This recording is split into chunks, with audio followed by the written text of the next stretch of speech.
بسم اللہ الرحمن الرحیم۔ ایک درویش اور اس کا کم سن چیلا شہر سے دور کسی جنگل میں رہتے تھے۔ درویش عام طور پر یاد خدا میں مصروف رہتا اور چیلا آس پاس کی بستیوں سے بھیک مانگ کر اس کی خدمت کیا کرتا تھا۔ درویش کا دل بہت انسانیت کے درد سے لبریز تھا۔ وہ صبح و شام یہ دعا کیا کرتا، میں ایک بے بس اور بے وسیلہ انسان ہوں اور تیرے بندوں کی کوئی خدمت نہیں کر سکتا، لیکن تو نے اگر مجھے بادشاہ بنا دیا تو میری زندگی کا ہر سانس بھوکے اور ننگے انسانوں کی خدمت کے لیے وقف ہوگا۔ میں یتیموں، بیواؤں اور غریب لوگوں کی سرپرستی کروں گا۔ میں محتاجوں کے لیے لنگر خانے کھولوں گا۔ میں عدل و انصاف کا بول بالا کروں گا۔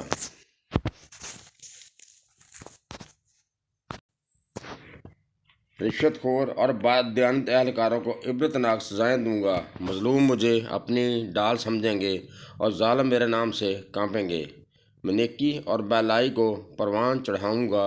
کم سن چیلے کو یقین تھا کسی دن مرشد کی دعا ضرور سنی جائے گی اور ان کے دن پھر جائیں گے، لیکن وقت گزرتا چلا گیا۔ چیلا جوان ہو گیا اور نیک دل درویش میں بڑھاپے کے آثار نظر آنے لگے۔ رفتہ رفتہ چیلے کو اعتقاد میں فرق آنے لگا، یہاں تک کہ جب درویش دعا کے لیے ہاتھ اٹھاتا تو وہ اس کے قریب بیٹھنے کی بجائے چند قدم دور بیٹھتا اور اپنی سے دعا شروع کر دیتا۔ میرے پروردگار، اب میرا مرشد بوڑھا ہو چکا ہے، اس کے بال سفید ہو چکے ہیں، دانت جڑ چکے ہیں، بینائی جواب دے چکی ہے۔ اب وہ مجھے تخت کی بجائے قبر کے قریب دکھائی دیتا ہے۔ اگر تجھے ایک نیک دل عادل بادشاہ بننا پسند نہیں تو مجھے بادشاہ بنا دے۔ میں یہ عہد کرتا ہوں میرے مرشد کی خصوصی خواہشات الٹ ہوگا۔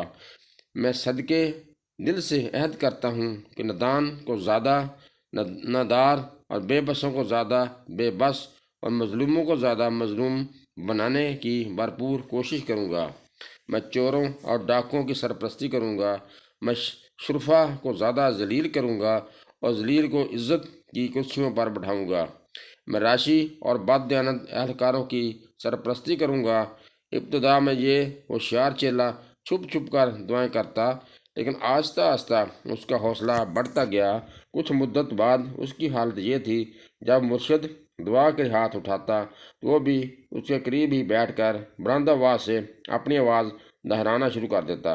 درویش اپنی آنکھوں میں آنسو بھر کر یہ کہتا، اے بادشاہ، اے میرے پروردگار، اگر بادشاہ میں بن جاؤں تو عدل و انصاف اور نیکی کا بول بالا کروں گا۔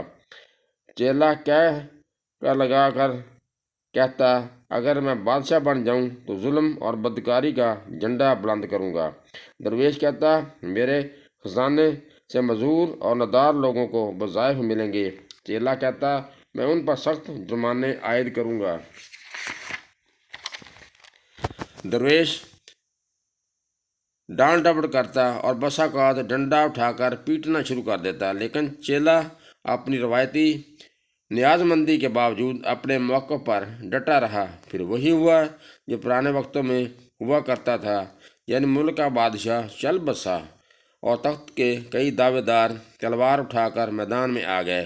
دور اندیش وزیر نے راتوں رات تمام دعوے داروں کو جمع کر کے یہ تجویز پیش کی، سب ملک کو خانہ جنگی سے بچانے کی ایک ہی ترکیب ہے کہ شہر کے تمام دروازے بند کر دیے جائیں اور الصبح جو آدمی سب سے پہلے شہر میں مشرقی دروازے پر دستک دے اسے ملک کا بادشاہ تسلیم کر لیا جائے۔ یہ تجویز باتفاق رائے منظور کر لی گئی۔ پھر یہ ہوا کہ درویش کا چیلا کسی بستی میں بھیک مانگنے کی بجائے ملک کے دارالحکومت کی طرف آ نکلا۔ روشنی نکلتے ہی اس نے شہر کے مشرقی دروازے پر دستک دی۔ پہرے داروں نے دروازہ کھول کر اسے سلامی دی اور عمرہ ایک جلوس کی شکل میں شاہی محل کی طرف لے گئے۔ نائب بادشاہ نے تخت پر بیٹھتے ہی یہ حکم جاری کر دیا، میری سلطنت میں جتنے فقیر، درویش اور سادھو ہیں انہیں کسی تاخیر کے بغیر گرفتار کر لیا جائے۔ حکم کی تعمیل کی گئی، لیکن خوش قسمتی سے نئے بادشاہ کے مرشد کو کسی طرح یہ پتہ چل گیا کہ اس کے ہوشیار چیلے کی دعا قبول ہو گئی ہے اور وہ سرحد عبور کر کے دوسرے ملک میں چلا گیا۔ اس کے بعد جو ہوا وہ کسی تبصرہ کا محتاج نہیں۔ بادشاہ نے پوری مستعدی اور دیانتداری کے ساتھ اپنے دعوے پورے کر دیے۔ نہروں کا پانی بند کر دیا گیا، کنواں اور تالاب غلاظت سے بھر دیے گئے، چور اور ڈاکوؤں کو جیلوں سے نکال کر حکومت کا کاروبار سونپ دیا گیا۔ نیک خدا پرست انسانوں پر ظلم کی انتہا کر دی گئی۔ دانش مندوں کو سر چھپانے کی جگہ نہیں ملتی تھی، جنہوں نے ملک کی بھلائی کے لیے ایک داگر کو تخت پر بٹھا دیا تھا۔ جب نئے بادشاہ کے مظالم اپنے انتہا کو پہنچ گئے اور عوام کے لیڈروں نے اس کا حسب و نصب معلوم کرنے کی کوشش کی،